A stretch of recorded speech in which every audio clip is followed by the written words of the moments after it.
తెలంగాణ రాష్ట్రంలోని వివిధ జిల్లాలలో గత 3 రోజులుగా భారీ వర్షాలు కురుస్తున్నాయి. ఈ క్రమంలో శుక్రవారం సాయంత్రం నుండి పలు చోట్ల వర్షం కురిసింది. అలాగే రాష్ట్ర రాజధాని హైదరాబాద్లోని పలు ప్రాంతాలలో కొండపోత వర్షం కారణంగా లోతట్టు ప్రాంతాలు జలమయమయ్యాయి. మరోవైపు రాష్ట్రంలోని 7 జిల్లాలలో రానున్న 3 రోజుల పాటు భారీ వర్షాలు కురుస్తాయని హైదరాబాద్ వాతావరణ కేంద్రం హెచ్చరికలు జారీ చేసింది.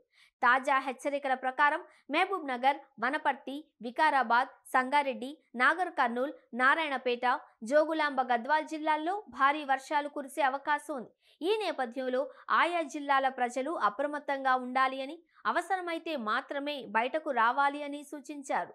సిద్దిపేట, కరీంనగర్, జగిత్యాల, మెదక్, కుమరం భీం, హైదరాబాద్ ప్రాంతాలలో శుక్రవారం మధ్యాహ్నం నుంచి భారీ వర్షం కురిసింది. అలాగే కుమరం భీం జిల్లా ఆసిఫాబాద్ మండలం చౌర్పల్లిలో పిడుగుపాటుకు అంజన్న అనే యువకుడు మృతి చెందాడు.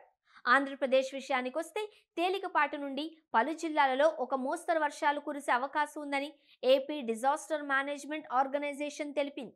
శనివారం అల్లూరి, కృష్ణా, ఏలూరు, మన్యం, గుంటూరు, ఎన్టీఆర్, కర్నూలు, పల్నాడు జిల్లాల్లో వర్షాలు కురిసే అవకాశం ఉందని ఐఎండీ తెలిపింది. నంద్యాల, అనంతపురం, విజయనగరం, శ్రీ సత్యసాయి, శ్రీకాకుళం, అనకాపల్లి, విశాఖ, కోనసీమ, ఉభయ గోదావరి, కాకినాడ, ప్రకాశం, నెల్లూరు, వైఎస్ఆర్, అన్నమయ్య, చిత్తూరు, తిరుపతి జిల్లాలలో వర్షాలు కురిసే అవకాశం ఉందని రాష్ట్ర విపత్తు నిర్వహణ సంస్థ తెలిపింది. ప్రజలు అప్రమత్తంగా ఉండాలి అని, మత్స్యకారులు తగు జాగ్రత్తలు తీసుకోవాలని సూచించారు.